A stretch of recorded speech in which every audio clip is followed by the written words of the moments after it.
Each week, I receive a blog on direct marketing by industry maven Denny Hatch.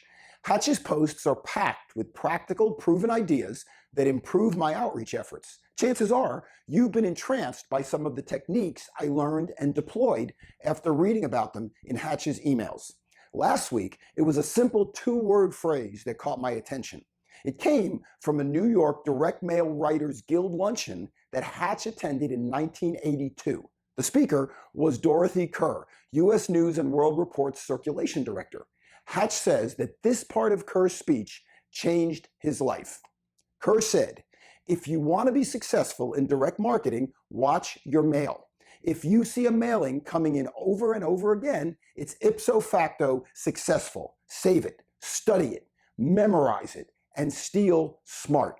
Kerr's advice was to notice what direct mailers repeatedly send because the very repetition proves that the mailers are effective. But it's her last two words that are pure genius. Steal smart. Before you jump to conclusions, Kerr is not advocating plagiarism.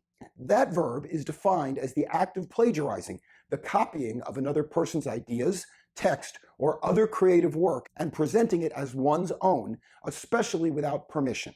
Instead, she's talking about best practices. The old saying, to steal ideas from one person is plagiarism, to steal from many is research, has been attributed to almost everyone, from Picasso to Stephen Wright.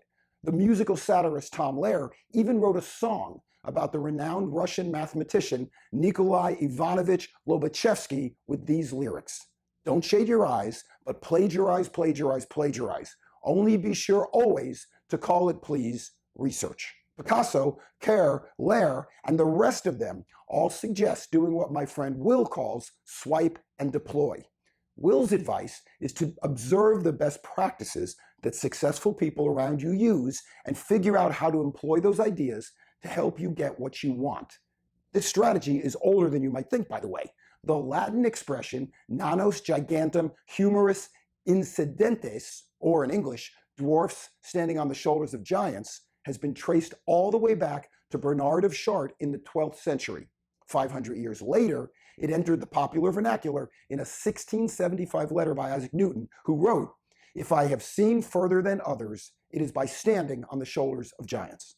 But it doesn't matter whether you already knew about Newton's declaration or just learned of this concept today. What matters is that from now on, when you look for new ways to get what you want, remember to use creative interpretations of proven best practices instead of always trying to reinvent the wheel.